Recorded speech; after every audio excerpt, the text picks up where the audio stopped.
Hey guys, I figured I'd work on another little character for you guys. I know I probably showed you my Jazza avatar that I made. Looking pretty good. Next, before I continue working on my diorama, I'm gonna make start another one. It's gonna be a gift for my nephew. If you see a blue light in the back, I've got a UV cure light going. Some of my designs on the table, I don't know if y'all have noticed them, but they're not working out too well at the moment, and I gotta put more stuff over them because they're not curing, or the cure didn't work. Because I spilt liquid from this bad boy and it soaked them. So I ask her what's wrong, and she just replies that the breathing is bad. But welcome back to the nerd space, and we're about to get stuff started.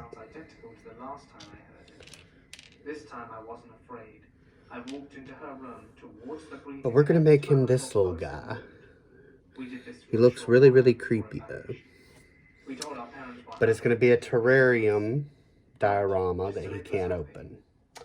And this is going to be our base part for it, from here up.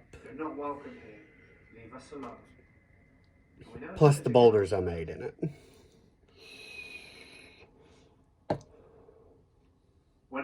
And I do vape, sorry guys.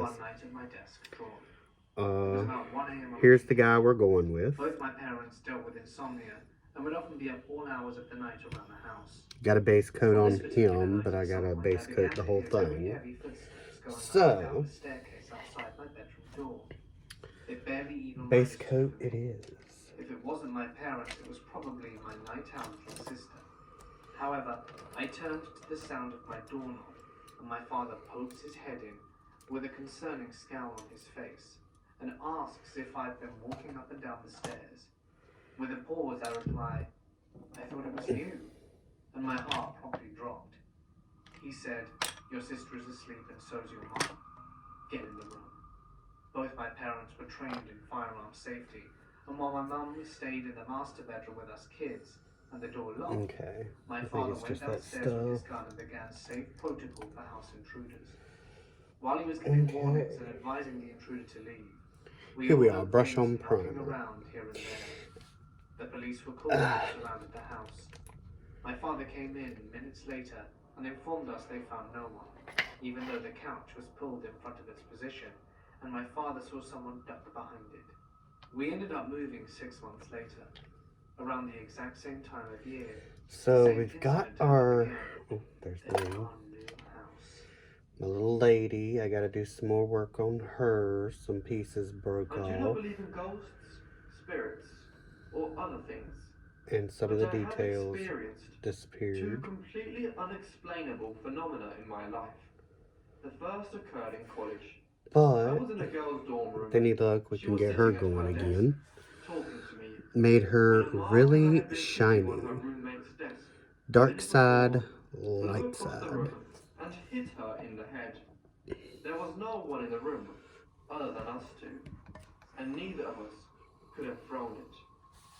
I exclaimed some variant of WTF, and she calmly responded, oh, that's my ghost. He shows up sometimes, especially when I'm alone. Okay. That's all. Light it up again. The second was when I was driving alone, late at night. Okay, right hand we're doing a sword, left hand a really big gun. He likes his stuff, what can I say? I stayed after closing and worked around customer interference. I lived about 20 miles away in Lompoc, California, which is close to the Vandenberg Air Force Base. They do a lot of launches out there. I apologize for the noises in the background. I do have a roommate. I was on an isolated area of Highway 1, driving home at 2 a.m. when I saw a streak of light. It crossed from my and I do listen to my right in less than 1/10 of a second. Creepypastas in the background. There This was no one's Mortis answer in it. Media Today as It was well. just gone. I still can't explain it. It was That's definitely in the Mortis, distance. I don't know Mortis, if it was some sort of Media, high energy weapon Media. or something else. Give him a So I look was if you wide like awake, creepypastas despite the hour, and scary and I stories. cannot provide And any creepy natural stories as explanation well. for what I saw that night.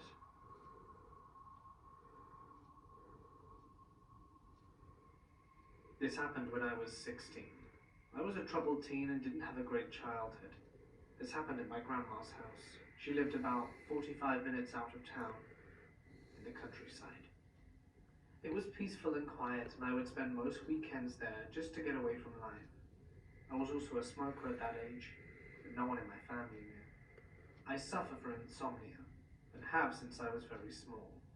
So one night my grandmother was sleeping. I always took a random room upstairs, so I quietly went down the stairs and out the door onto the porch to have a quick cigarette before I fell asleep. It was late, probably 2 a.m. Before I tell you what I saw, let me give you a little context. My grandmother's driveway was a short gravel drive. Right in front of my grandmother's basement, there was a small parking lot where 3 cars could park. The gravel driveway then continues on to my aunt's house, which was a 10-second walk from hers. Across my aunt's house, there was an old barn, and right across from my grandmother's house was a tree and a clearing surrounded by a stone wall. My grandmother's porch was elevated because the basement was built partially into a hill, and to get to my grandmother's door you had to walk up a small hill. So, here I am having my smoke, and I look down the driveway to the entrance, and I see what looks like this black dog loping down the driveway towards me. My stomach twisted slightly. As it got closer, it looked more like a wolf, and I've never heard of wolves in this area since it's northeastern Pennsylvania. Coyotes, but not wolves. Anyway, I kind of froze as I saw this black wolf dog getting closer to me. When it looked up, I noticed that it had red, slightly glowing eyes. I just sat there watching it. When it saw me, it stopped by the tree right before the clearing and leapt up into the lower branches out the tree. But instead of it being a wolf, it was now a panther. I continued to watch it. Then it seemed to slither down the tree, and then it was a humanoid shape, but hooded, and it kept peeking out at me from behind the tree. It seemed by then to be more like a shadow than a solid. To tell you the truth, I wasn't exactly scared of it, not even nervous. And I picked these It seemed shoulder more like it pads was shy of me. for Surprised, I see. the armor. I just kind of smiled at it. Now, put I my know his smoke out, favorite and went color quietly back is to my grandma's supposedly house. green, When I if I got back to remember my room, correctly, and I which I'm looked out hoping the I window and it am. was gone. I didn't know if I was So, it's just going to be a seeing it green because I suit. didn't sleep very well, or if it was really there. But I believe it was real. When I was younger, between the ages of 8 and 10, I was staying with my grandfather and step-grandma for a few days over break. The house was recently built for them, but I Now, think who we had calls stayed their over before. step-grandmother My actually parents, sister, and I step-grandma? kind of shared one room. The Sounds parents had a weird. bed for them, and we had to climb a tall ladder to a loft area and sleep in our own little beds. I mean, I have a stepmother, One but I night I don't woke up expect my suddenly, and future I didn't kids have to a call cell her yet. There was no step-grandma. clock up there, so I didn't know the time, only that it was pitch black. I Or it expect her should to have been. call her grandma, In the center of the room was this tall glowing figure with wisps for arms and no as she's face. still my mother. It went from the floor to the ceiling and was just waving around. I felt as if it was staring at my parents, but I was too scared to move. Eventually, I was able to cover myself with the blankets, but every time I lifted the blankets to see if it was gone, it was still there. Eventually, I somehow fell asleep and woke up in the morning. I told the other 5 people in the house what I saw, but naturally, none of them believed me. So here I stand, Of course, decades adults later, never still believe. wondering what the hell I saw that night. Something paranormal, When I was probably. 18, I was scrolling So let me know in the TikTok on my comments, do you phone guys to believe in the giggling to paranormal? myself since I shared a room with my brother. Then I heard a male Do you voice think sound there's behind. something more out It there? sounded like it was going towards the kitchen. It sounded like grumbling, like an angry kind of grumble, so I instantly assume it's my grouch of a dad. I felt a strange pressure on my chest. Then the sound gets louder and louder. Then suddenly the door to my parents' bedroom opens. And since it's an old door that pretty much is falling apart, it makes a popping sound as it opens. The sounds stop. Then I hear my dad go, "Who's there?" He opened my door and pretended to be asleep so he doesn't give me crap for being awake. He closes the door and went back to sleep. The next morning, my mum asked me to put away the cereal if I got hungry and had food at night. When I asked why me, she told me my dad was angry because he found cereal on the floor and what looked like crushed cereal, like someone had stepped in it and just walked away. I got chills down my spine and told her what I heard last night. She then called a priest and sprinkled holy water everywhere before lighting up a few candles around the house. And base coat on. Now I can do the finishing of this base coat. One day, on his walk home, it was storming quite heavily. He was standing under a tree in an attempt to wait it out. As he's waiting, he's approached by a slow old woman who he'd never seen before. She had an umbrella in one hand and a walking stick in the other. She asks him, "What are you doing?" She says, "I'm waiting out the storm so I can go home. I don't want to catch a cold." She tells him, "You have a long life ahead of you. I wouldn't risk catching a cold if I were you." And with that, she starts to slowly walk down the street and out of sight. My dad waits for a few more minutes and takes her advice. He starts walking home. A few more minutes pass and he hears an explosion. He turns around and sees the tree he was waiting under was hit by lightning and blew up. Frightened, he runs to his home, hoping to bump into the old woman to thank her, but he never saw her again after that encounter. He's convinced she was a paranormal being since he never caught up to her that night, even though she was so slow. He had never seen her in the village before. Now I know I have some skull shoulder pads here, who he was referring to when asking but around for her. I'm not going to use them as shoulder pads. I'm actually going to use them in my diorama. One is an actual skull, the other is a piece of treasure. My parents and I went to visit Here's my the older treasure brother's family for Christmas in their new place. I distinctly piece. remember the first night. I went to bed after the long flight. And then was cold, yet the heating was on just a high in the skull. house, with there being a foot of snow outside. I remember If I had have known that immediately before doing all that, I mean, I opened my eyes wide wouldn't have and done tried it. to rise up. However, a weight was on top of my entire body. The shouting stopped. In front of me was a face, a very old outline of a face with an expressionless look coming close to mine. It had a white outline with black features and the deepest eyes. I couldn't see any body, only the face. But I did what I did, and I closed my eyes and was stiff with an unusual I'm gonna sense use of it, something so totally paranormal still with me, watching me, trying to get my attention for some reason. I was goosebumped all over, but I very quickly went back to sleep again. make sure I I woke got. up in the morning thinking, I did not get everything on the or body. did I actually wake up last night? What the hell was that? At breakfast, I couldn't help but tell everyone, even though I couldn't make sense of it. I was adamant on thinking back to the night that it definitely woke me up. I know I saw a face, and the weight on me was something I physically felt. I remember telling my brother, and he seemed like he didn't want to acknowledge it, and brushed it off with no comment. I told everyone else that something didn't feel right in that room. I honestly believe it spooked my family. Anyway, we went on about our day and nothing more of it was talked about. Then comes something I'll never forget. The biggest family argument erupted in the house next night. Out of nowhere, my sister and sister-in-law get into a heated argument over one comment. My sister-in-law, who's such a sweet and chilled-out person, turned into a demon. I'm not even exaggerating. Think of all the traits of someone being possessed. She was shouting at my mother close up in her face, her eyes popping out of her head. Hair seemed to get instantly messy. My brother had to restrain her. No one knew how it could escalate so crazily. All night my brother held her down in bed.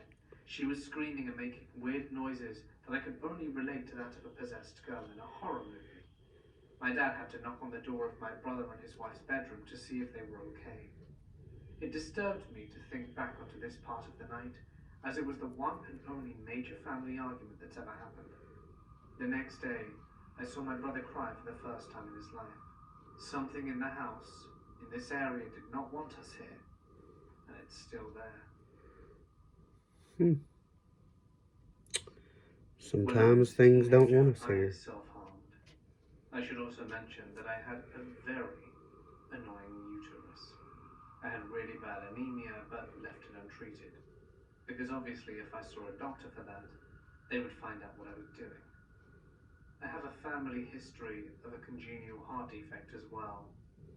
Also, low iron can cause heart damage and even failure, and I'm playing with fire here.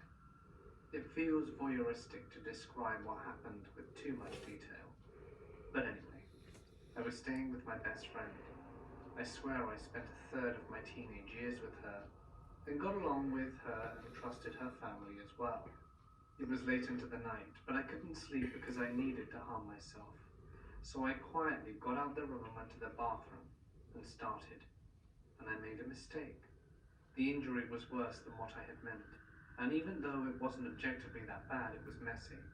And because I was already not 100% with my health, I started to feel dizzy and lightheaded, all while frantically trying to keep everything clean so no one would know. A minute later, my friend was practically trying to break down the door. She asked me what was happening, and I just screamed so loudly she thought I was getting killed. I had not lost consciousness, though weak, and I remembered everything. I had not lost any time, I wasn't hoarse. No one else was in the house when I woke up. I would have never have told anyone. I was so ashamed. Whatever was screaming, it wasn't me. Something wanted to help me that night. This is something that still gets to me to this day. One day I was playing video games in my room, and I swore I heard my mum calling for me. I replied and she called again, and I replied again, paused and went to investigate. No one was there, so I assumed my mum was yelling something about going out and she left. About an hour later I heard my door, and again my mother was yelling for me. I had a quick convo of, "I'll be there in a bit. Wait, fine, I'm coming." Assuming she came back and needed help, I finally went down but no one was there. The thing is, this was not one of those, did I hear someone call me or what? And I wasn't playing anything scary then or earlier. I was playing Super Smash Bros. All day, but I had a cleaner and distinct conversation with something. And later when my mum finally got home, she said she never tried to get my attention at all when she left the house before. Lame, I know. But I've always had weird connections to the other side, whether it's planes, dimensions, or death. Okay. Just recently, Now about for 2 the weeks ago, gun. I And was then I on gotta my way clean to my Home brush. Depot when I arrived at this stoplight. After sitting there for about 15 seconds or so, the light turns green. As soon as it did, I felt like I couldn't move at all. I don't know how to explain it, but it felt like something was telling me to just not go yet. After about a second or two, this red Ford Explorer barrels through the intersection, running the red at what must have been about 50 miles per hour. I can't be sure of the exact speed, but it went ridiculously fast. After the car sped through the intersection, I could move again. I don't know what that something was, but had it not been for that, I probably wouldn't have been able to tell you this little story. Oop. Well done. Hey guys, Okay, it's Morte. hold it Thank upside you so down. much for listening. I hope you enjoyed tonight's video. If of course you did, you can let me know. You can let me know about the audio level too. I'd appreciate that. Because I don't know. I had to really play around with the settings on this one. I wasn't sure if I was going to remember, but I guess you'll let me know. If you enjoyed my brother's narrations of lives, please be sure to check out his channel, link in the description and on screen. Now for the next one. Click the link. He produces some really awesome content. It would mean a lot if you could check it out. Alright then guys, I think I'm going to leave it here because the link is now visible. So stay awesome, maybe check them out, and I'll see you in the next one. Let that soak for a minute.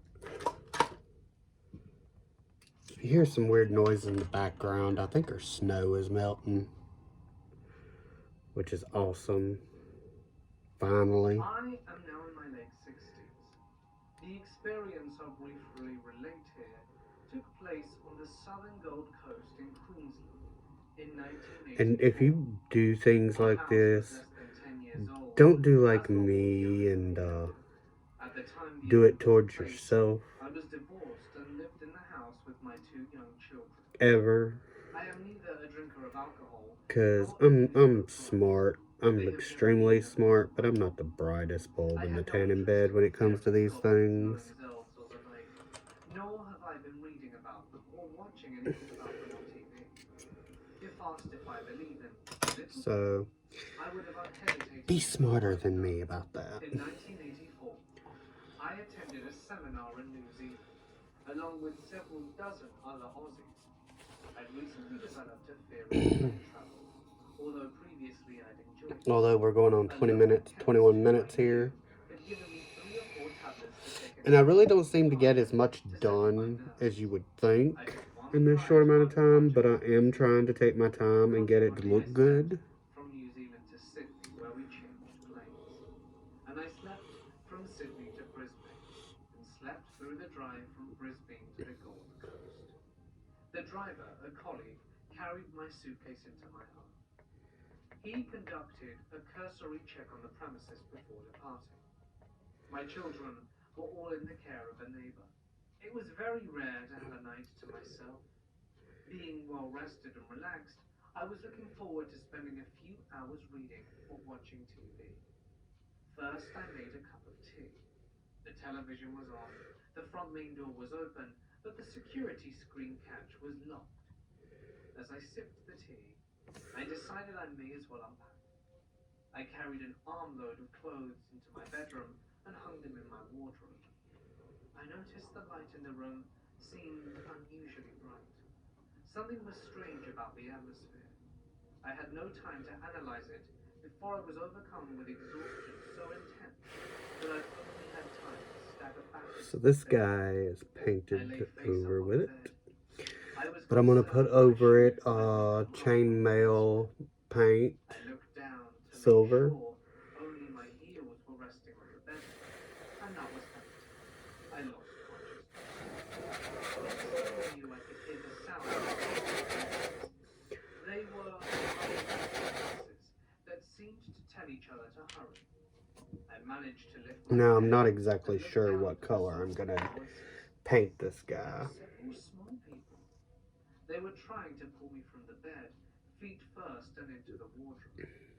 The wardrobe was only half a meter approx from the foot of the bed, and I saw that the left-hand side of the wardrobe was open. The wardrobe had 2 sliding doors. I'd hung the clothes on the right-hand side, which had required both wardrobe doors to be pushed to the left. And now, the little people were trying to pull me into the left-hand side, which would have required someone to push both doors to the right. I should explain here that during the event, I must have been operating similar to a video camera, in that I saw and heard only, and what I saw and heard must have been committed to memory. At the time, however, I did not experience normal thought process, so what I remembered after and now is the product of my mental video camera.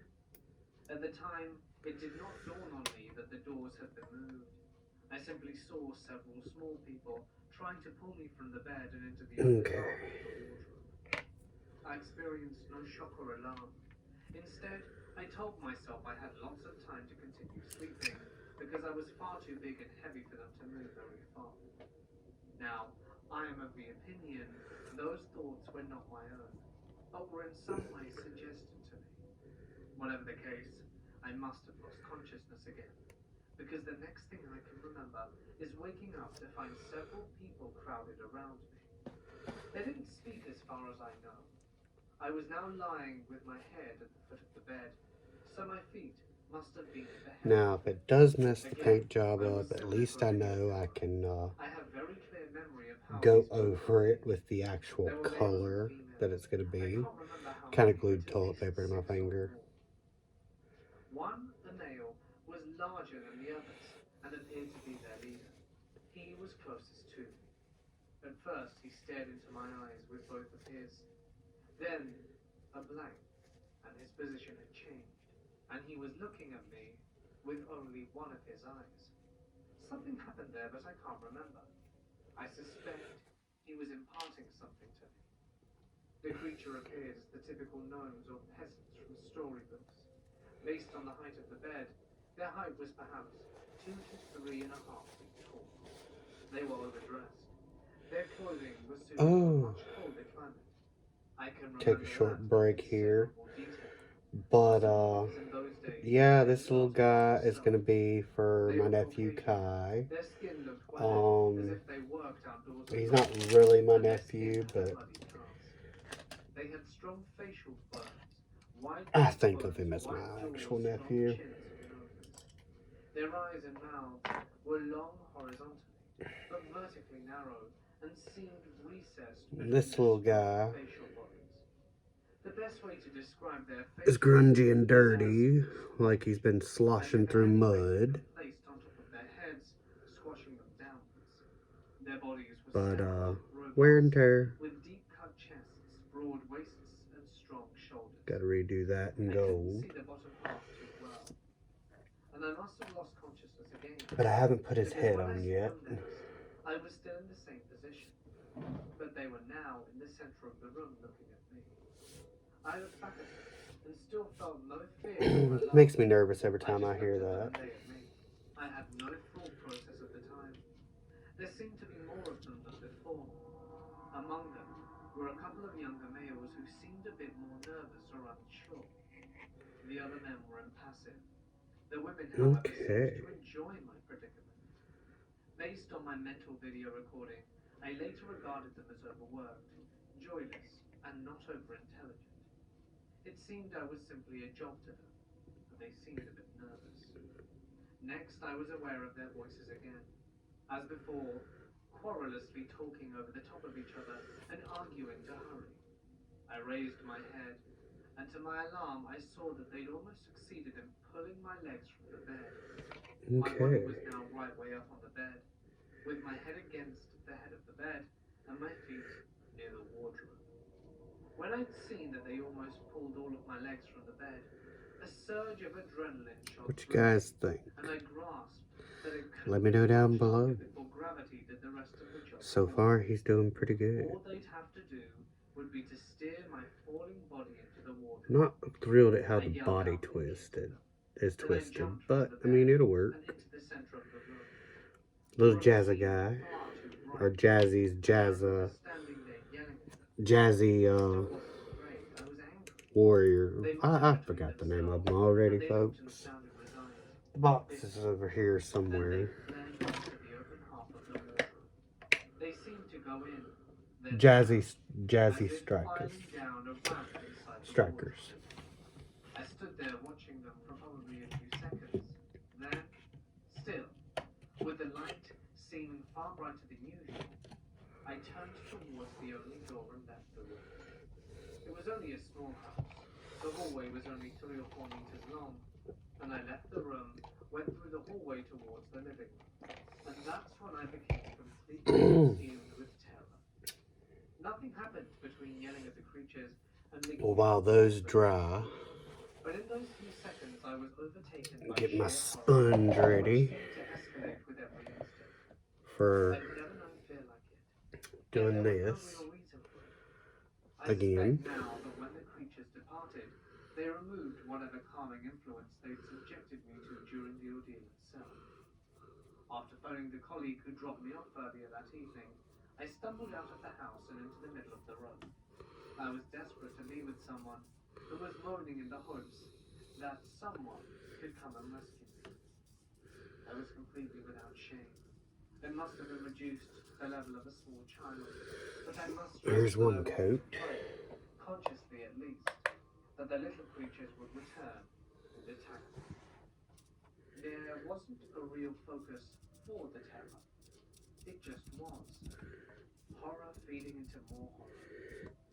Not long after, my colleague returned and drove me to his house. He didn't speak to me. I didn't care. I was just glad to be with someone and to be getting away from my house. Let it When do we its arrived at his thing. place, I got into Oops, bed better and move couldn't this get before it warm. hardens it. He put a pile of blankets on top of me, but I was I got my chalk now I pastels realize I here. wasn't sure. Haven't I used them wouldn't let him yet. leave the room or turn off the lights. But I will. I I must have will. fallen I asleep. really, really will. When I awoke, he wasn't there. Next morning, he wouldn't discuss any of it. I was anxious. He thought I'd gone insane and tried to explain what happened. He didn't want to talk about it, but he did say that he'd never seen anyone as terrified as I had been when he saw me in the room. Ooh. We never discussed it again. Despite that, we married the following year. When I asked him how long had elapsed between when he dropped me off after our return from New Zealand and receiving my phone call asking to come and get me, it seemed the entire experience of the little people had been no more than 15 minutes. In approximately 2004, I decided to submit an account of the experience in the 20 years which had elapsed. I had searched in the hopes of discovering others that had had similar experiences without success. There was no internet then, of course, so I was reliant on books. I found only one mention in a book by Jenny Randles, who said 7% of aliens had been described as looking like gnomes. It was a relief to discover I was not alone in my Little door although I did for the not believe castle. the creatures I'd seen to be there. Starting to make it look more and more When I raggedy. decided in 2004 Got to some leave a sparkly recording on it from experience somewhere, I didn't glitter know where to submit it. particles. Finally, I chose an organization which was UFO research. But it's getting there. It's getting there. The QLD. The QLD research group replied Plate, saying mail, in response to my metal. inquiry, they'd had no record of anyone else having an experience with gnome-type entities. They asked if they could publish my account in their forthcoming magazine, and I replied that it was fine, on the 4 condition that my drops. identity not be disclosed. Some weeks later, the research group got in touch with me. They were astounded by the latest developments. They said the day before, a woman in Melbourne had phoned them. She'd been close to hysterical and claimed that gnome-type creatures had been running through her house for a few hours. Her adult daughter was present at the time, and the woman wanted someone to go to her house to rid them of the gnomes. The Queensland UFO Research Group said they told the woman they'd contacted someone closer to her about the situation, which they did. Apparently, the QLD group had contacted the Melbourne UFO Research Group and had given them the woman's contact info. In telling me this, the following day, the research group said it was impossible for the Melbourne woman to have known about my experience, because the QLD group magazine had been delivered to their printer mere hours before the Melbourne woman contacted them. In other words, the QLD magazine hadn't even been printed yet, let alone distributed. The group said they couldn't get over the coincidence, nor could they understand why both the Melbourne woman and I, as I live in Sydney, had contacted a group in Queensland. I said I had most probably contacted them because of my own experience occurred in Queensland. I asked the group to forward me the details of the woman in Melbourne because I was eager to compare notes with her. She was the only other person I knew of who had experienced anything.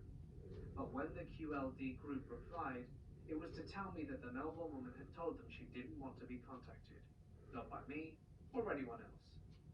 The Queensland group told me this was often the case. They said people wanted help at the time, but once the situation was resolved, or they'd calmed down, they become afraid their experience will be reported in the media. They're afraid they'll be subjected to ridicule, Okay. and particularly by those they Somehow it rubbed off already. My account was subsequently published in the magazine, in hard copy and online. My identity had not been revealed, and I've been identified only as C. Unfortunately, publication of my experience did not succeed in encouraging others to come forward. I am a 32-year-old man, yet as I say this in broad daylight, it still haunts me, to the point that merely thinking about it, or in this case, sharing the memory, is enough to send chills down my body and make me feel like a terrified child. I have only shared this experience with a handful of people over the past 10 years, because of how terrifying of an experience it was. But I feel like it can be therapeutic to get it off my chest and share it with others. Perhaps others have had similar experiences. To tell this story and to give it justice, I have to tell you of an experience that happened 3 years before the terrifying encounter. Buckle up. This will be long. My name is Joshua, and I live in Arkansas. And in late 2003, near the middle of fall, right before it started getting really cold, my wife and I were invited to camp with a friend of mine and his girlfriend at Sugarloaf Lake in Oklahoma. I say camp, but the actual plan was to meet at Sugarloaf, and my friend, Bob, wanted to take me and my wife around to some paranormal places in the Sugarloaf area. So we got there around 7 p.m. I was driving a white Ford 1996 F-150.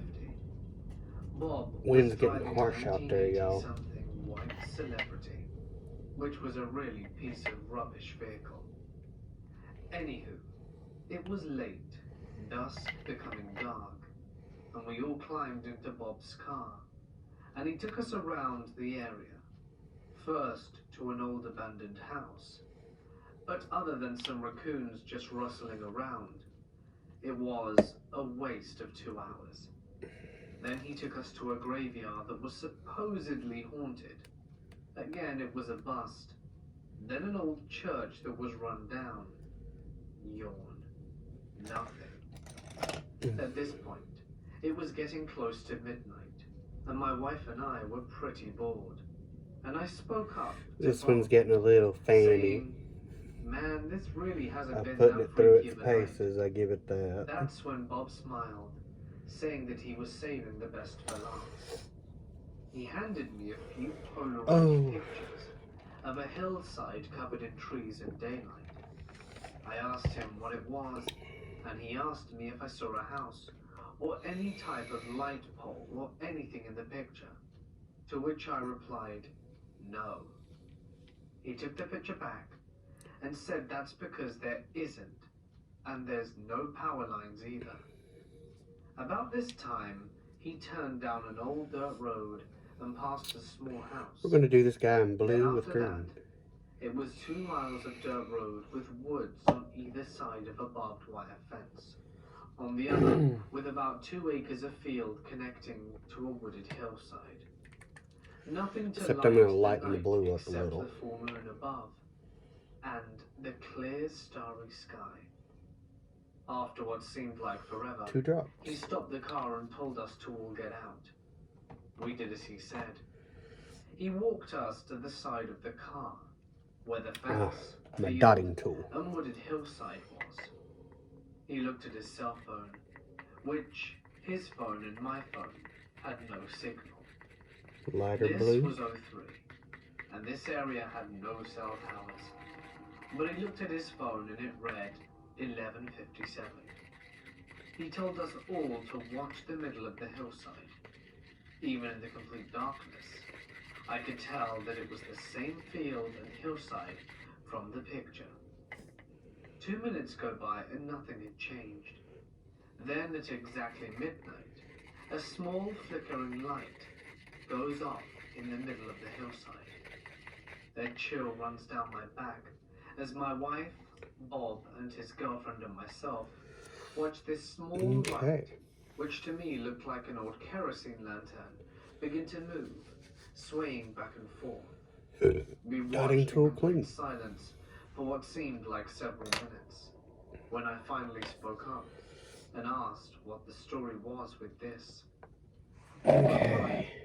He didn't know, but locals had told him that at midnight every night, this lantern would light up and sway back and forth through the woods until the sun Here's comes my up UV and then light. it disappears. Took the bottom off. Nobody knew what the story was. At the time, I was a 19-year-old guy who didn't think anything would scare or hurt me. So, since there were no horns around, I yelled out, "We see you now. Not so scary with your little lantern." Bob hushed me, but it was too late. My wife screamed and pointed. I was laughing, but my laughter stopped as I looked up to the hillside to see the lantern swaying back and forth, but moving down the hillside towards the field at an inhuman pace, gliding. Okay, It poison began to ivy speed has across been the field coated again. towards the car. We didn't stick around to see what it was, because within a second, we were in the car flying down the dirt road. Stuff back to the stinks. lake. It says it's not supposed We to, looked but it back does, y'all. and saw the lantern slowly moving back up the hillside to where it first appeared. The ride back was silent, until Bob spoke up, saying, "Crap, I forgot to put gas in earlier, and the only store around is closed.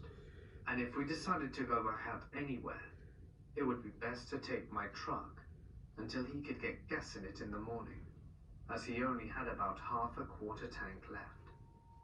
I said okay, and a few minutes later we arrived back at Sugarloaf Lake. We had parked by the lake docks, and we dropped my tailgate and sat and spoke about what had just happened. Bob's girlfriend was pregnant at the time, and told him she was hungry. He told her we had brought some snacks, but he said she needed actual food. But since the local store was closed, he asked if he could take my truck to the next town over to get some food, because his car wouldn't have enough gas to get us into town. I obliged. We shut our cooler, put the tailgate up, and loaded into my truck. I turned the key and nothing happened. My truck was dead. Blue armor. Deader than dead. No ding, no lights, no clicking noise. Nothing. For all intents and purposes. You would think that the alternator was out. This was strange, and after the night we had been through, it made us feel very uneasy. We got out of the truck. I'm just using this one to do the actual painting, to but the front and attempted to jumpstart my truck with his car. I already got a This is where spark it of gets blue even there. weirder. As soon as we connected the jump cables to his battery and mine, his girlfriend starts his car, and within a second of the cables in between, the connectors start to smoke, and in a flash of fire, they burn up. And within a few seconds, they were nothing more than bits of melted rubber and ash, with only the end clamps still on our batteries. Bob runs and turns off his car engine, and we take the clamps off our batteries. We look at each other in the early moon and starlit night. Did I mention there were no light poles around? And we both get a bad feeling at the exact same time, as we suddenly realize we had been hearing a distant noise in the lake that was getting louder. It was like a motorboat. Now, like I said, this was the time of year it was starting to get cold, especially at night. We were bundled up as it was, and we were standing still on land at night. But somebody was out on a boat after midnight, when it had to be chilly, as there's all that wind hitting them. And from the sound of this motor, it was going pretty fast, but we saw nothing. That is until the boat was about 50 yards away, and a very bright spotlight comes on, temporarily blinding us all. Bob and I tell the women to get into his car and lock the doors. I reach into the bed of my truck and give Bob a tire tool, and I pick up another, as I work at a tire shop and had all kinds of tools of the trade in my truck. We were standing standing in front of the vehicles in the middle, the hoods up on both, as the boats pull up to the dock, and two heavily bearded men in their 30s to 40s step out of the boat and walk up. It's hard to give an accurate description, as their spotlight was still pointed to us, and it covered the men in an eerie shadow whilst blinding Bob and I. They look at us, at our vehicles, and one glances in the direction of the car, at the women, and then back at us, and lets out a small chuckle. "You fellas got into some sort of car trouble?" one asks as he lights up a cigarette. "Yeah, but it's nothing we can't handle," I stammer. The guy with the cigarette sniffs the air and looks down between Bob and I's feet, and sees the still smoking ashes of what used to be the jump cable. "Looks like it was more than your terrible jump cables could handle. Y'all need some help?" We got some tools on the boat. That I think could help fix you guys' problem right up. Then the other man, who had chuckled in the beginning, says, "Fix them right up." I'm speechless at this moment, and my mouth is probably hanging agape. I can't remember as the two men walked back to their boat, and we heard what sounds like chains rattling around as we try to make out what they're doing, but the spotlight was so blinding we could barely see. Anyway, the chain noise was enough, and Bob looked at me without saying a word, and we both jumped into his car and drove the hell out of there. For the next few hours we drove to a populated area of the houses, which wasn't mainly in the rural area we were pretty much stuck in, since we had very little fuel. But we all sat in the car mostly quiet, looking around in all directions in near panic, thinking that at any given moment those men would find us.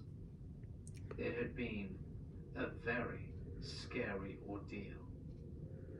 Bob would turn his headlights on every now and then, thinking he had seen some movement in the dark.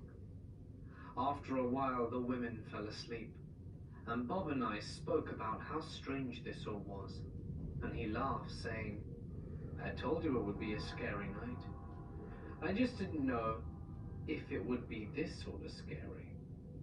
At this point, the paranormal lantern wasn't even the main thing freaking me out, but the men never showed, and eventually the morning was on its way. And it was about 20 minutes until sunrise, and Bob asked if I wanted to go see if the lantern really disappears at sunrise. I asked if he was sure he had enough gas to get there, and he said yeah. The local store opens up in about an hour, so that'll be fine. I tell him in that case, then yes. We wake the women up and drive back to the hillside. We get there with about 4 minutes left of sunrise, and we still see the lantern swaying in the woods. Bob looks at me and I smile, and do the motion for zipping my lips, as we all watch in wonder, as right as the sunrise hits the hills, does the lantern slowly fade away into nothing. After this, we get back in the car and drive back to the lake, feeling safer now. When we get there, there is no sign of the boat, and the hood of my truck is still up, and the doors are still locked. On a whim, I tell Bob I'm going to try and start the truck one more time before he drives us somewhere, where I can get a cell signal and call for help. And I'll be damned, the truck started right up there and then without hesitation. We all went our separate ways, happy to have seen the sunrise and counting our blessings, and swearing to leave the paranormal investigating in the area to others, and swearing that we never wanted to come back to this area and run into the boat people again. However, all things fade with time, even fear and common sense. 3 years later, Bob, who I haven't seen in almost 2 years at that point, calls me up and says he has a proposition for me. He goes on to tell me he has a group of himself and 3 other Wiccans who go out and do seances in haunted places, and asked me if I'd be willing to film one of their sessions in a haunted place for their records, and that they would even pay for my services. I am no Wiccan, but I've always loved the paranormal. Even after what I went through at Sugarloaf, I still had an itch to scratch when it came to getting scared and dealing with the paranormal and the unknown. And I told him yes, I would love to go with them, but I had no interest in joining in, but was okay with watching and just getting to be out there and looking into the paranormal once again. So of course my next question was, when and where we were going to be doing this. When he answered, I got a terrible gut feeling, and I wish so much that I had trusted my gut and told him that I had changed my mind. Remember that lantern light out near Sugarloaf? As if there were any way I could forget. Yeah? Why? I told my group this story, and they want to do the ritual there and see if we can contact the spirit and find out what it is and why it's there, Bob replied. I don't know, man. Oh, come on, Josh. Trust me, you'll be safe. I'm gonna pay you $250 in cash just to sit there and film it. At this time, I was about to become a father, and money was tight due to diapers, formula, and everything involved in being a parent does cost a small fortune. Not to mention it was my first kid and my new wife's first kid, so she had been going crazy spending money on not just the necessities, but also buying only top-of-the-line baby products, like toys, cribs, playpen, baby monitors, strollers, car seat, combination packs, and play/changing tables, diaper genie, designer baby clothes. So, because my wife was putting us in the poorhouse, I had to weigh out my fear of the area as less important, because it's what I needed to make the extra money. So, against my better judgment, I accepted the offer, and a week later, I was in the same seat beat-down celebrity Bob was driving 3 years earlier. This time with Bob and 2 other guys and 1 girl that were complete strangers to me. They each were dressed very gothic and had these pentagram necklaces. It was 11:50 when we got there, and the 4 of them sat in a tight circle, and I was behind them to the right, about 5 feet from the barbed fence that was in front of the field that led to the hillside, and my back was to the hillside and bushes of the fence line, and I was filming my friends circle as they all started chanting something. As I have been sharing this entire post, I have been getting knots in my stomach, knowing that I was coming to this part of the story. This part of the story still haunts my dreams, and even waking hours to this day. I'm going to do my best to describe how the following unfolded. I know that mere words cannot do justice to the pure terror that ensued, or how horribly horrific the events surrounding were. So, when listening to this, turn your imagination all the way up, and believe me when I say always got mine up. this is a turning point in my life, and I was interested in the paranormal.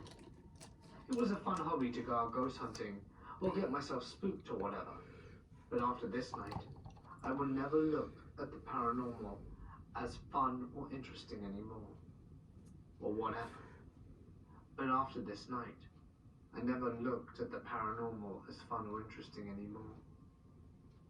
I just show respect and stay as far away from it as possible, as there is so much dread just trying to share this. As his group are chanting, Bob lights up this huge candle in the middle of them and opens up some sort of book. It's not like a scary antique spell book or anything like that. He starts reciting words from it, and then he looks at his phone and tells the group to be quiet and to look at him. I turn the camera, and at midnight on the dot, the lantern appears. One member of Bob's group blurts out, "Cool." I roll my eyes. Since the way these people were dressed and the way they carried themselves, the word didn't seem to fit into their vocabulary. Then Bob says to his group to join hands as they attempt to communicate with the spirit. I turn my back to the light and begin to film the group as they began again chanting, and Bob reads from the book. They then start asking questions in hopes the spirit will respond. About this time, a wind picks up, and Bob's candles go out. He tells everyone to hold on and tells me to cut the camera for a minute. And I oblige and stop recording as I watch Bob as he tries with his lighter. Okay guys, here we There are. 2 lighters from his group, but none of them are working. I'm sitting Now down the watching whole the thing group doesn't when I need to be start hearing perfect rustling behind me. as it's going I jump underneath up, something. leaving the camera on the ground and So spin around. the Bob gray and his parts group are here are going preoccupied to with their candle remain. and lighter problem. And as I And spin I'm going to around, paint I'm some of these blinded by the things. brightest light I've ever seen. Only because, like I said, it's What going to I be under believe was the something lantern anyway. close up and personal, but as quick as it had appeared, the light was gone, and the lantern was nowhere to be seen. If it had been the lantern that blinded me, it had moved from the hillside across the field and right behind me without me realizing it in the span of 30 seconds. I looked around Light for that the up lantern on the again. hillside and nothing. It was a quarter Get this past as midnight, done as and the lights possible with always that. stayed on the hillside. At this moment, the wind quits blowing, and I hear Bob's lighter finally flick and see it light up. And I Now mutter, I need green. guys, did you see that? They all turn and ask what I'm talking about. But before I can answer them, we all stopped dead in our tracks by a distant laughter coming from somewhere, everywhere, and nowhere. It was all around us nearly. And this is no ordinary laughter. This laughter sounds like the laughter of hundreds, even thousands of children to haunt me at this very moment. As I'm recounting this, I recall looking around the room I'm in. Whenever I think Okay or talk guys, we're about about this almost an experience, hour I here. can vividly remember that terrifying sound and hear it in my head. Also, it just occurred to me that when you put the letter S at the beginning of the letter, it spells slaughter. Why did I think of that? The best way I can describe this laughter is for you to imagine a large group of kids singing Row, Row, Row Your Boat.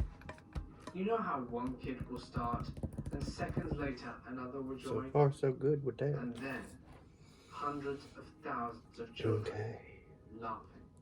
As if one would start laughing, and seconds later another would, and the pattern went on in an endless loop. I'm not saying the laughter sounded like the song Row, Row, Row Your Boat. I'm saying they sounded in unison, like when the kids sing Row, Row, Row Your Boat together. One would start, then another later would start, and then another later, and the laughter was getting louder and closer. There was sinister laughing, goofy laughing, giggling, and all kinds of laughter coming from all around us. This couldn't be real. This sort of thing does not happen. What the hell was happening? I scream at Bob and his group that we need to get the hell out of there. But they were already running for the car, leaving their Wiccan-book and candles behind. And without hesitation, I run after them and jump into the car just as the laughter is becoming deafening. We haul us out of there and drive about a mile up the road and pull over, as Bob is in no condition to drive and we're all freaking out. We all get out of the car, pacing around it, asking each other if we had just really heard what we did. I tell Bob and that I'm so sorry because I had left the camera behind. He says he doesn't care and that he isn't going back for it. At this point, I've got my hands on my knees, panting to try and catch my breath, as I have never in my life before been so terrified. That is when all of our chatter stops, as we once again heard the laughter off in the distance, very quietly at first, but slowly getting closer and closer and louder, until once again it's becoming deafening, and we jump back in the car and speed away. We drive about 6 miles, and for the first 3 we can still hear the laughter in the distance, with our windows down a little. Okay. We all begin to calm down by mile 4, when the laughter can no longer be heard. But we have no intention of pulling over, and Bob's friend is in the passenger seat with his phone, waiting for a signal to pop up. As he's about on mile 6, Bob's friend says he got 4 bars, and he hands the phone to Bob as he calls a friend of his who is into the occult and well-versed an educator in it. And as we are driving, he describes what happens to the lady. Bob told me his friend told him that she believed in the children of the Hector or something like that. I have no idea about what the Hector is, but something like more of a guess to me. Anyway, as Bob is on the phone speeding out of the area, me and the other 2 people in the back seat all get a chill at the same time. And they told me later that it was just like me on the hair of the back of my neck standing on end, and a loud snapping noise coming from the front end of the car. And Bobby's celebrity stops dead in its tracks and will no longer move forward. He tries everything, but the car is not moving. We later discovered that the tie rod had snapped. Anyway, Well, the friend Bob was talking about on the phone only lived about 20 minutes away from where we were, and said they were on their way. As we sat in the car, nobody spoke after about 3 minutes, until we saw a pair of headlights coming down the road towards us. We knew it was too soon to be Bob's friend, but me and Bob thought maybe we could get a ride from a local, and we all unloaded out the car and stood in front of it, waiting for the vehicle to come fully to a stop. Now I cannot be certain, but my gut tells me that I am correct. But the vehicle doesn't stop, but as it comes into view, it's a beat-up old pickup truck, and it slows down as in the truck there are 2 men in their 30s to 40s, with huge beards, and they stare down at us and speed up after passing by. I look at Bob before we can speak, and he was already thinking, the guys from the boat. Before I can say anything back, and see headlights coming from the direction the truck just went. Bob called his friend back and told her to drive like hell and get there now, and hung up. 4 to 5 minutes go by and we see headlights coming. Relieved, we get all our stuff ready, thinking it was Bob's friend. Then his phone rings. It was the lady who was coming to get us, telling Bob she took a wrong turn and will be at least another 10 to 15 minutes before she arrives. Bob hangs up the phone and watches in terror, as do I, because the same truck slowly passes again, this time with only one of the boatmen in the truck. This time though, the driver starts to crawl by and says, "Looks like you fellas could use some help," and then speeds up and drives off. This cemented the fact that Bob and I were definitely dealing with the boat guys. But where the hell was the other one? Why wasn't he in the passenger seat? And to make matters worse at this point, something we had almost completely forgotten about due to the boatmen was immediately reminded to us when we began to hear the laughter again in the distance, all around us like before over the next few minutes. It started to get closer and closer. I'm almost urinating in my pants at the sound as it's getting deafening, and we have nowhere to run this time.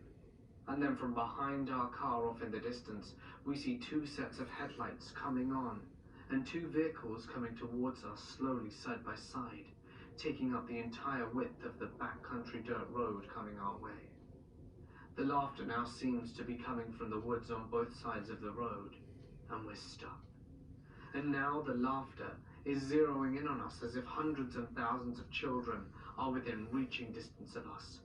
There's no wind, no sounds other than the crunch of the tires on the rocky dirt road, and the 2 vehicles. now I'm just getting the details down in the corners. With our last shred of hope fading away into the laughter of the children, and the headlights of the 2 vehicles surely being driven by the boatmen, we are given a reprieve. As at Reprieve. Coming from the other But, direction, I mean, that's just we see me. another set of headlights coming fast as we hold our breath. The laughter, the boatmen, what could be next? How will we get out of this? And that is when the vehicle that was coming fast pulls up, and it's Bob's friend. She unlocks the car and rolls down her window and begins to tell us to get in. When this happens, the two sets of headlights coming from the other direction turn off, and Bob's friend says, "Oh my God, you weren't kidding about the laughing kid," she screams. We begin to tell her about the boat guys, and she turns the car around. And no sooner had she started to drive away do the two sets of headlights come on again, this time with their brights on, and they go about a car's length behind the car we're all crammed in. We yell to go, channeling my inner Jeff Goldblum, telling her much faster as she floors it for about a mile. Yeah, that was me, guys. But the vehicles stay on our tracks. For about the next 2 miles after that, we can all hear the laughter way off in the distance with our windows down. But after about 3 minutes, did it subside? To this day, I have no explanation for what happened, what the laughing children were, why they followed us, and if the boatmen were connected to this somehow, or if they were merely a coincidence of that day that were also there to terrify us. And why they did not react to the laughing children sound. Is the lantern connected to the laughing children, or did Bob and his group mistakenly call forth the laughing children through their ritual? Like I said, this happened years ago, but I still feel just as terrified now when I tell people about it or think about it. I've had constant chills and goosebumps as I've tried to share this. So, I'm a bit shaky. To all of you who think the paranormal is just a fun hobby to get your thrills with, I beg of you and warn you that we are not prepared for what is really out there. You think nothing will scare you or harm you, but you are dealing with unknown things. You have no idea how mundane or powerful the paranormal could be. If you use the paranormal as a thrill-seeking hobby, just use caution and always have your vehicle checked out beforehand. Oh, and watch out for seemingly psychopathic hillbillies and laughing children. I hope we never meet again. I am 23 now, and the time that this occurred was my first summer out of high school. And me and my 3 friends, fresh off their freshman year of college, decided to live together. One of my friends, my best friend for years, Earl, had a long-time girlfriend whose father owned the property.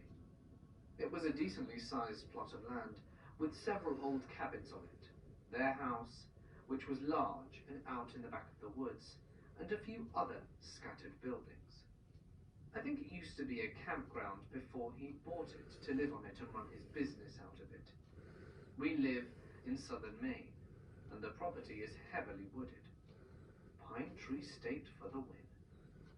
The house that we lived in was at the very front of the property, right on the road.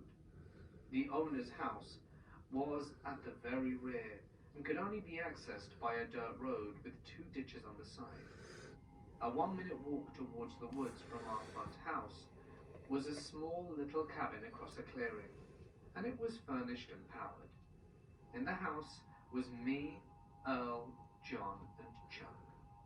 We all had some different girls and girlfriend pals and partied through the summer. We would frequently come here to the cabin and the owner's house before moving in. Anyway, enough with the scene setting. Some of this story is from word of mouth from the others living in the home, but we have all been friends a long time, and I trust them implicitly, and I've witnessed enough myself to know that this all lined up. So, the first encounter was at the very beginning. Now I'm going to have to let it dry so I can go back over the blue. It was evening and dark, and everyone was at the owner's house watching a movie. As I slowly drive my car down the dirt path to the owner's, something white and large in size ran in front of my car. It was a blur. It was too fast to really catch what And again, I might be able to just blot it in off. the woods, I assumed it was some kind of albino fox. I shrugged it off and made my way to the house. A week later, we were all situated and moved into the front home by the street, and things were great.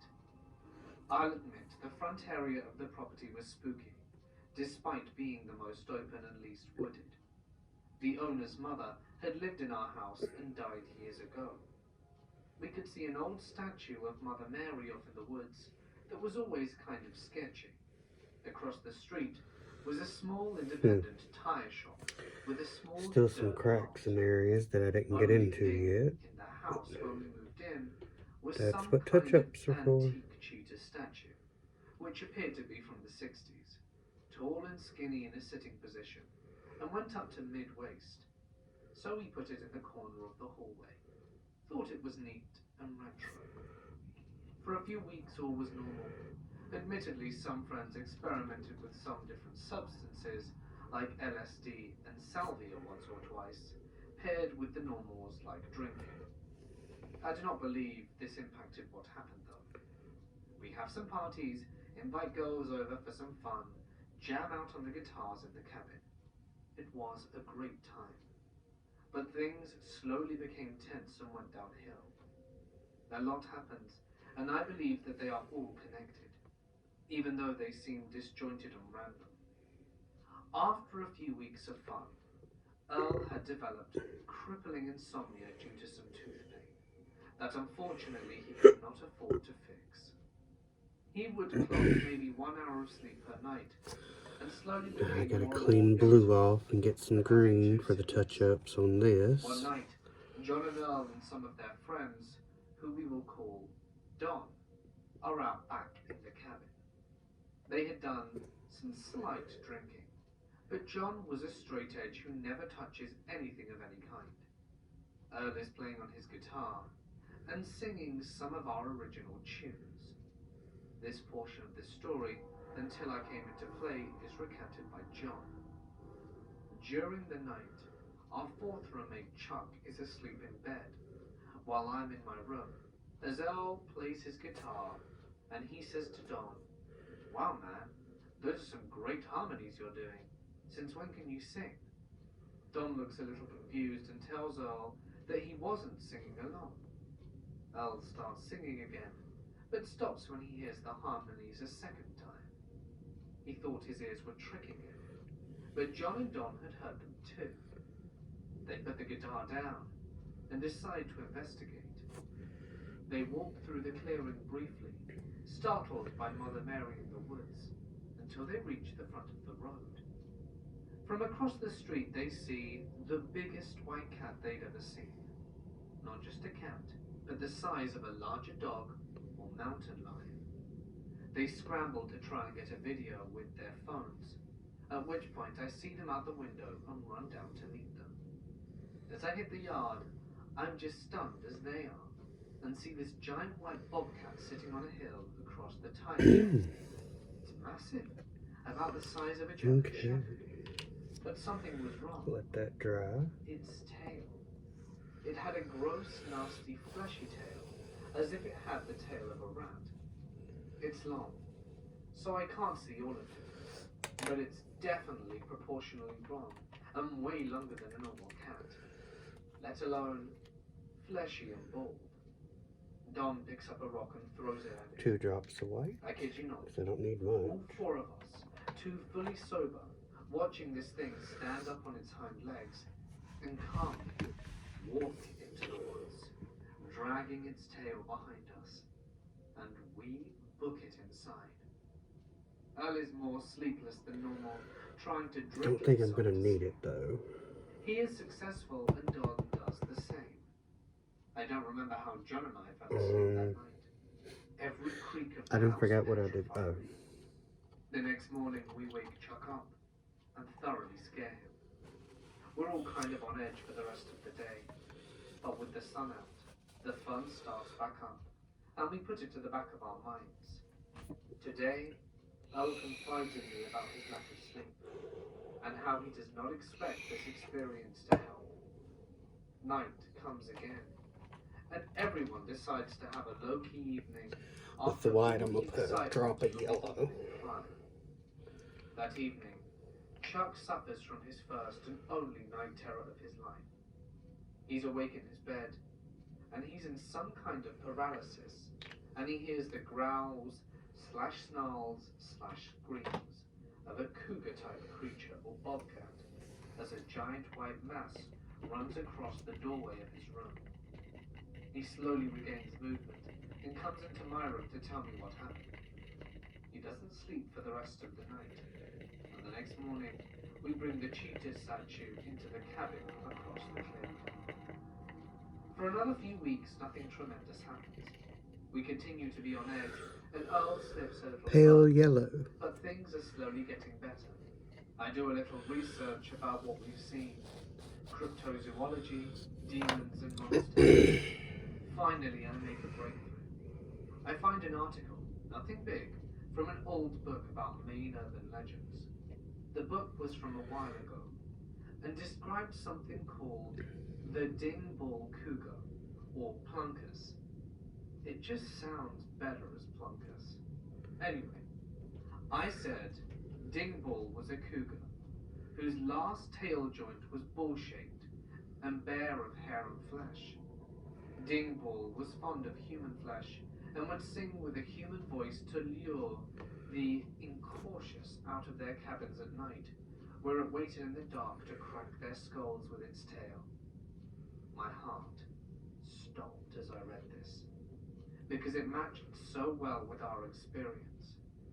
Mind you, it said nothing of walking on its hind legs or being white, but the similarities still shocked me, and I kept this info on my chest for a while. A few days later, Earl's insomnia came to a head. It would be about 10 p.m., and I laid in bed before I heard a massive crash. From the audible vantage point I was at, it sounded like someone had fallen down the stairs. I rushed into the hallway as Earl came from his room, and I yelled, "What the hell was that?" Earl turned to me and raised his fist and said, "Shut up, man," and ran down the stairs. I sat in my room for a minute confused, and after about 20 minutes I went to my car and drove to my parents to spend the night. I stayed the rest of the day with my parents too.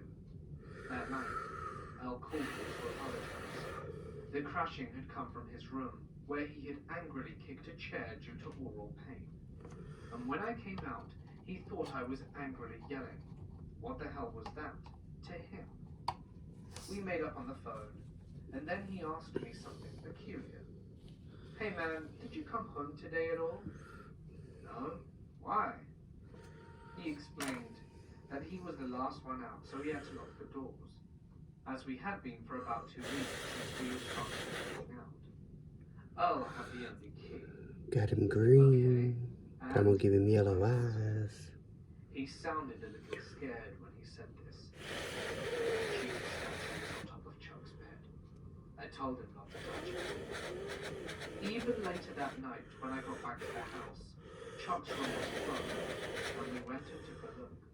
The cheetah had been placed at the center of Chuck's bed, standing up. He had a lumpy mattress, and the fact that it had stood so straight was impressive and unnatural. It was not leaning, tilted, or anything. As soon as I touched it, it fell over, and the next day I took it and hid it somewhere no one else could bother to look for it. In one of the older cabins, where they only use for storage. The thing is, the next night, it was back in Chuck's room. The bed was made up neatly, and the cheetah was placed under the blankets with its head as if it were taking a nap. We burned the statue the next day. I wish I could say that solved everything. Got a little spot in Over these the that next few weeks, we apparently if you twirl your brush in it, it'll point it up again. And the occasional faint whisper of singing in the distance. At one point, the Mother Mary statue was even turned backwards, no longer facing the home. I'm not sure when, but we only noticed at this point. A few days passed and summer was up, and we all left. We still visit different spots of the property, but avoid that house. We hear the occasional rustle, but we don't watch for colour anymore, because we don't want to see the white blur. After all this, I don't know what the Plunkus is. A beast? A spirit? A demon? All of them? All I know is that Earl never got his tooth fixed, the pain just went away. Chuck has never had a night terror since, and I know that it's still there. And I remember how old and mysterious my state still is. Hell, Stephen King loves it for a reason, right? To preface, this happened around 3 years ago. And then... Getting ready to attach Mr. Head here. I was 16 at the time, and religious. I'm currently hitting 20, and I'm still semi-religious, and still completely unsure of what the hell happened. Anyway, every year, the church I attended held camps over the summer and winter months. One for children and one for high school-aged kids, of which I fell into the latter category. The camp is held in Arrow Bear Mountain area of Southern California, close to Big Bear, so we're really not that far from the nearest city. The first few days and nights are completely uneventful.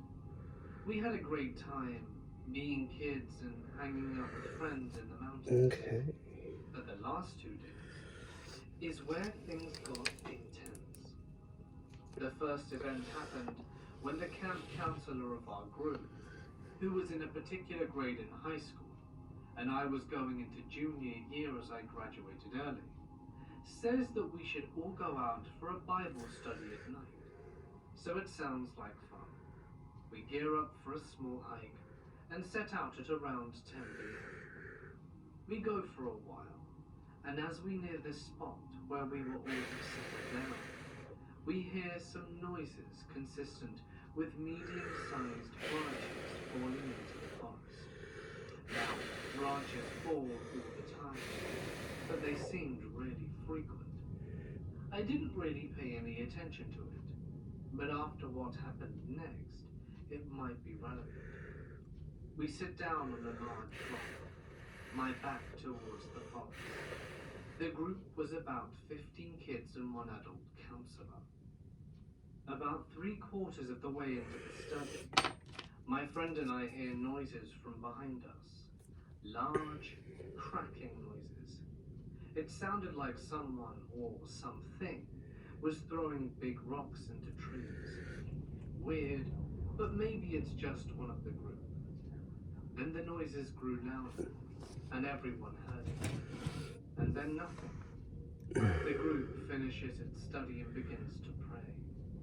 I hear a soft rustling noise behind me once more, but nothing too strange for the woods, until the hairs on the back of my neck stand up straight. This intense feeling of dread and fear came over me. I couldn't move, and I wanted to scream, but I didn't know why. Finally, I managed to turn around very slowly, and what I saw changed me forever. There I saw a creature. At first, all I saw were 2 red floating orbs, divided by uneven geometric shapes like an insect. And in those eyes, I saw pure and horrifying hatred. I knew that whatever this thing was, it wanted me dead. The creature was darker than the already pitch black body, but slowly its edges became visible, like a red film came over it, and I knew it wanted me to see it. It had the basic anatomy of a canine, but its head was deformed and disgusting. There were open sores and clumps of fur missing. I couldn't move, except for to nudge my friend. He, far less religious than I, just screamed, "What the hell?" in the middle of group prayer. This creature laughed at us, and with one backwards movement was gone. But I knew he was close by. How? I don't know. Fast forward to departure day. My friend and I still have no idea. That's the wind, y'all. And the priest at camp didn't want to jump to any conclusions, Just so you know. since nobody but my friend and I actually saw it. He didn't know what to think. As we boarded the bus and sat down, I felt watched. See if I can't get this eye. And I know that At this point, I can't even see it. But like a goodbye kind of thing. And then it was gone. okay. 2 years later, this being last year, I see it again. I have been going every year since, and was even a counselor at this point. It was at the high school camp where I was part of the staff at the same location. Again, the second to last day we're there, it happened. We were on the main grounds about a mile away from the first encounter. Just fill it in, I guess, and then go around it with some green when it's dry. Staff member and just chilling. When I get the original feeling again, dread. She must have felt it too, because she bolted upright and started praying, partially in tongues. Basically, for those unfamiliar with the term, it's when one who is engaged in speaking for spiritual reasons begins speaking in an entirely, sometimes unintelligible language, often seen as a gift by some Christian denominations. I look into the dark forest down the hill, and there he is again, under a light post, and in my mind I hear, hate, hate, why can't you die? The creature was stomping his front paws and trembling with rage. At this point, I'm flipping out. I don't know what the hell is going on or why this is happening, and I begin to question my sanity. This can't be real, can it? The girl I was with grabs my arm and holds me close. The being I saw before howls a disgusting guttural noise and bolts up a hill, and I lose sight. I look at her and I ask her if she saw it too. She said, no. I just felt like I had to start praying, but I didn't see anything. She paused for a second and said that she heard a name, but she didn't really hear it. But it was like a sixth sense. Hatred and rage. Well, that makes sense. Fast forward one more to the last night, and the girl and I have gotten close. We're friends, but we also have a bit of a spark between us. We're sitting at the soccer field holding hands and just relaxing after a physically exhausting day of sports and hiking. The camp is a great place, not just for kids. It's tons of fun, but I digress. The sun has long set, and we're looking at the stars, googling constellations and astronomical stuff on our phone. And then I start crying. At once, I felt depressed and hopeless, and I wanted to cry until I couldn't anymore. I forced myself to look around, and I saw a very disheartening sight. Hatred was back, and he brought a friend.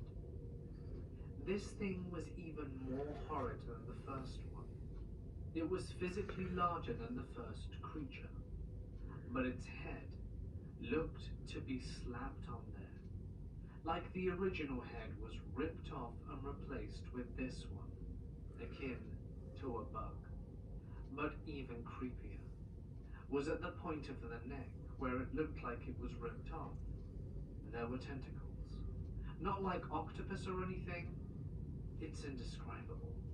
There's nothing I can link them to. All I hear is, yes, over and over, and I knew it was the second creature. The girl I was with is dead still, and I know she's seen it. She starts whispering a prayer. We need to go. Oh my God, we need to leave.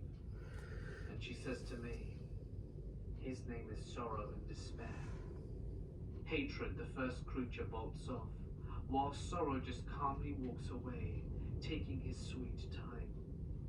As he left, I slowly regained my emotions and made a beeline to the pastor's cabin.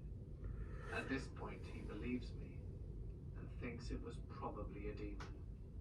My friend who was with me in the first encounter has turned to drugs, and his whereabouts are unknown. though he's definitely close to home. One of my friends will see him around, and he looks decently fed and clean. I don't really think it was because of this incident. And the girl mentioned, while we never dated, she still remains a good friend. She usually refuses to talk about it as it freaks her out. But remember it, she does. I don't know what happened, and you may not believe me, but I give you my word. Little guy This has got is some true. yellow All of eyes it. and is almost done. Was it a ghost? A demon? I don't know. I didn't believe in either until now. I honestly have no clue. Part of me says I'm crazy, and the other part of me thinks I should just forget about it all. But I just needed to tell someone.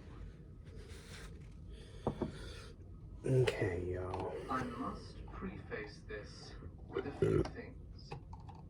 This encounter is I second-hand, gotta but was told to me on clean multiple some of this occasions stuff by off the person that experienced because it. apparently I I still am have stuff naturally skeptic and cynical, sticking here.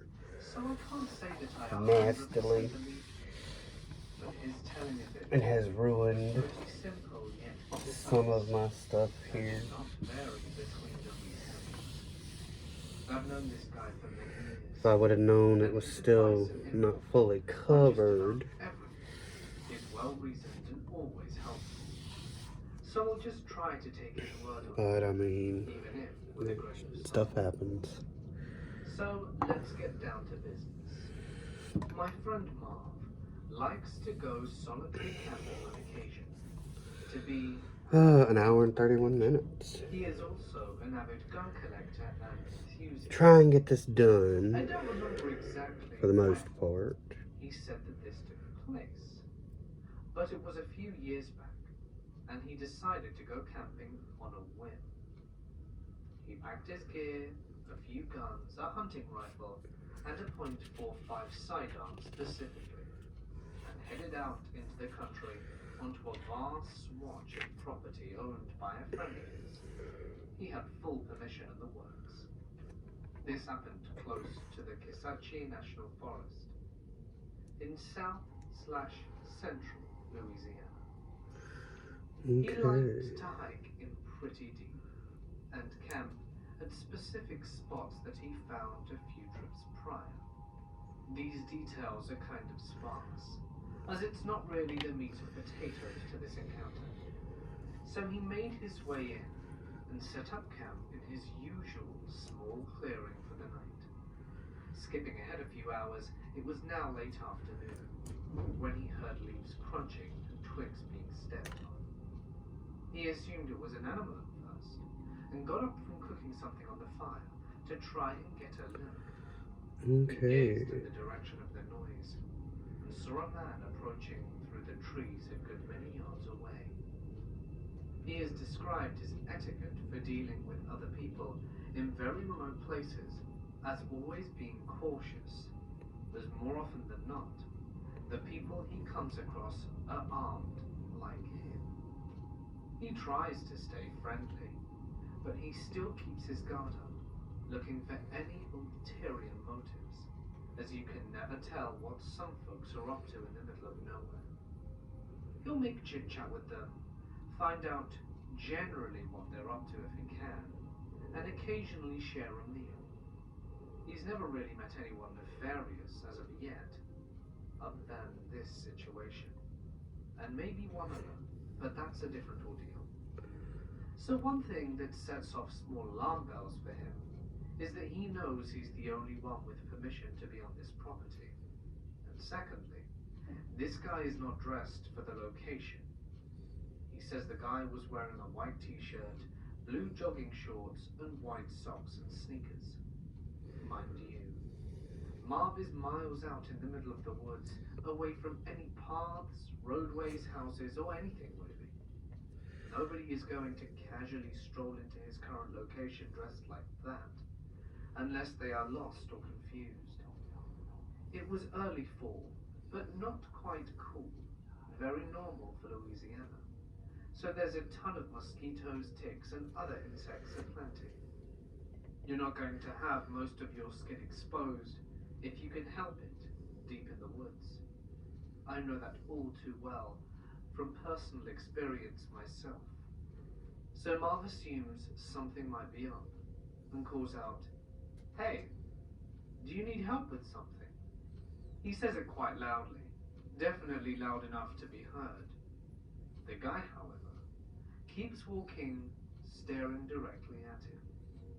Marv is starting to get unnerved, and as I said, I know this guy well, and he is as cool as a cucumber in a tense situation. Getting more uneasy as the guy is closing the distance. He gets to his feet and loudly declares, "Hey man, can I help you with something or what?" The guy is now 10 to 15 feet away, standing at the edge of the clearing in the forest. The guy, looking at Marv dead in the eye, speaks and clearly says, "Help me."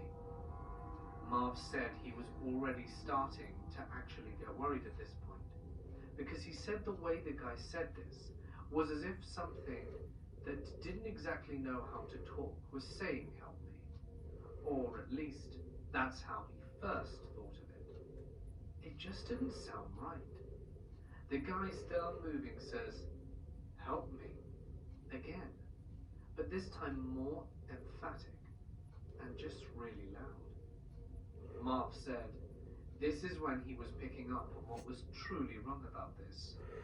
He said the timbre of his voice was more female and actually sounded like a recording being played back, and that the guy's lips and mouth movements weren't matching up with the phrase.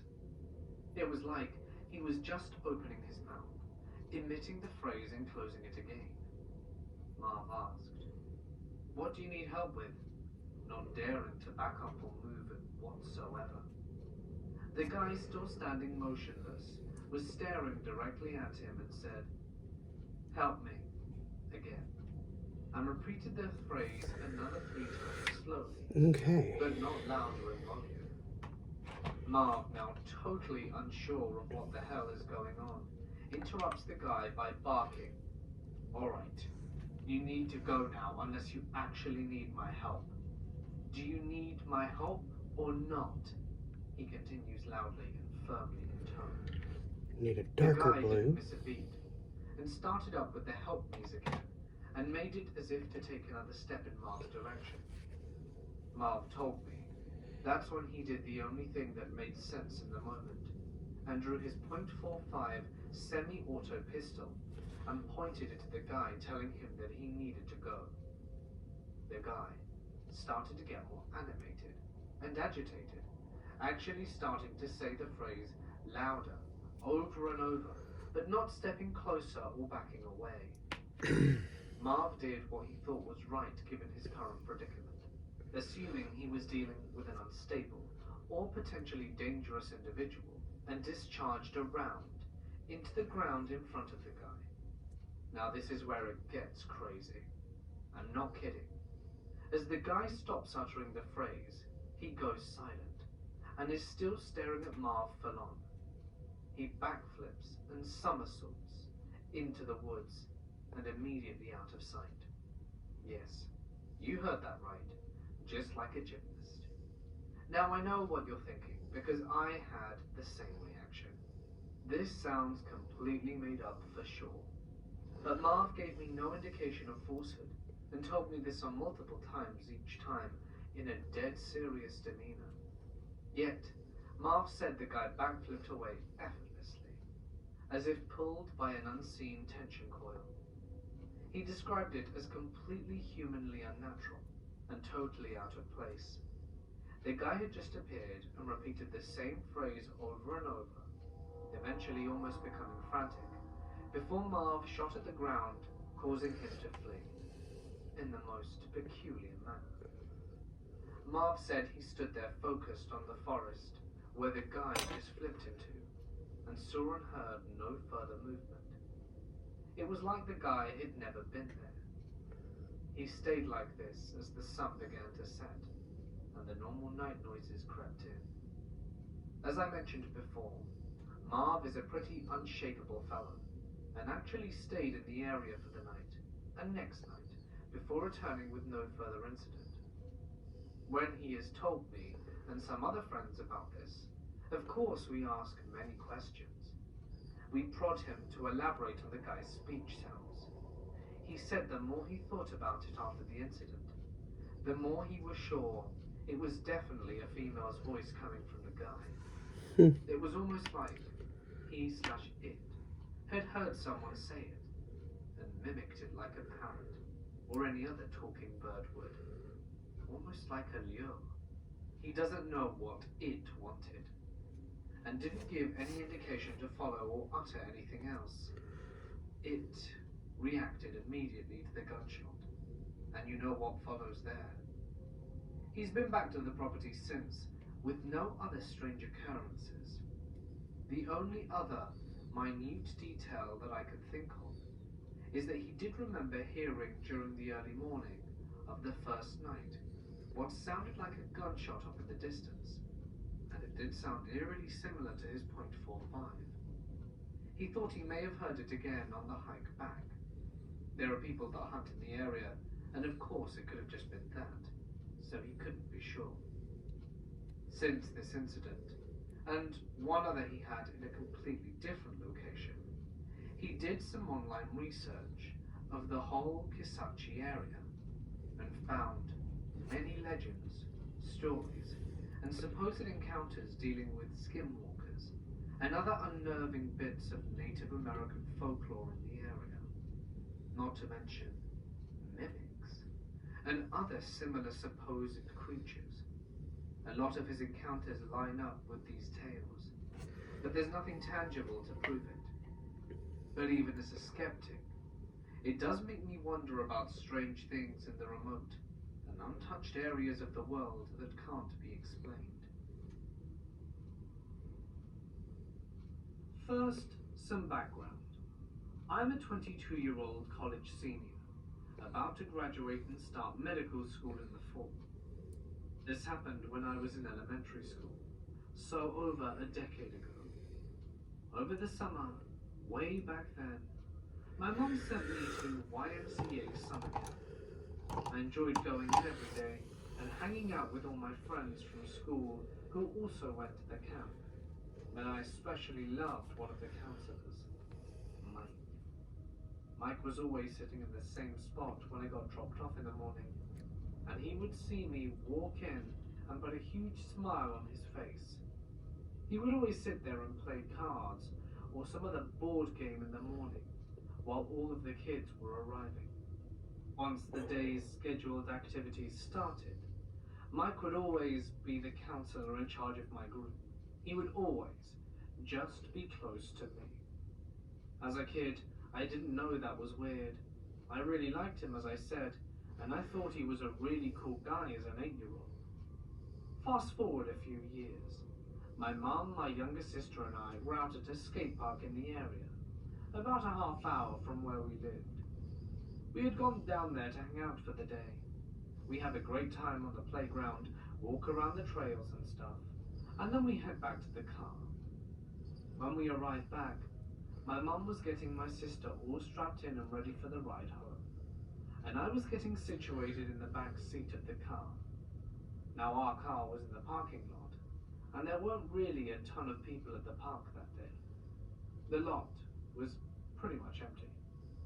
So when I noticed that there was a car parked right next to our car, I thought, that's weird.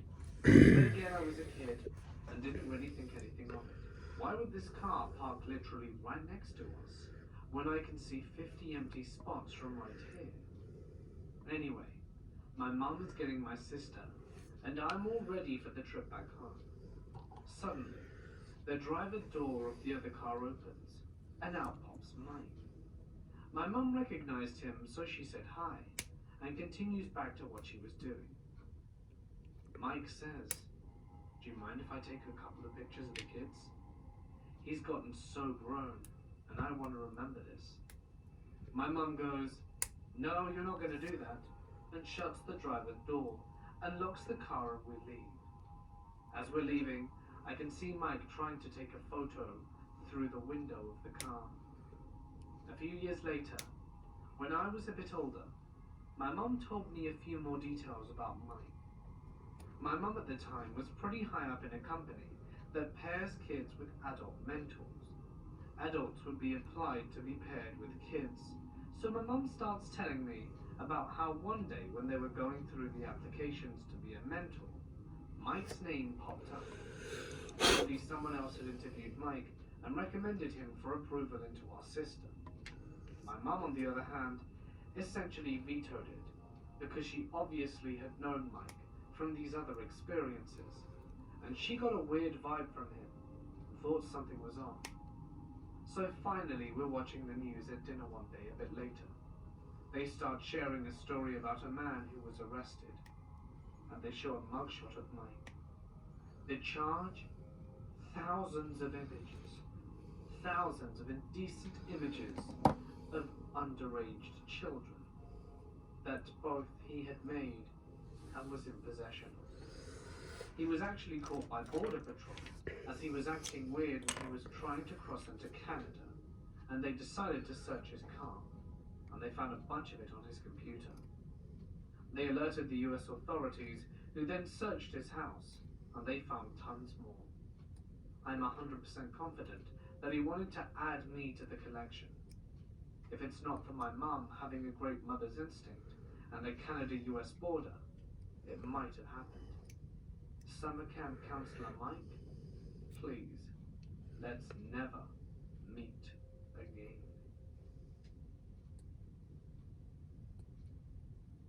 I had a pair of rabbits as a kid. They lived outside in a cage. Now I'm just trimming these bad boys up. Shed, which was pretty nice for rabbits, and it had heating and everything. I got home late from something, maybe a family party. I went out with my older sister to feed them, and at the time we were about 5 and 7. On the way to the cage, we both saw what appeared to be a really tall, thin man running inhumanly fast through our backyard.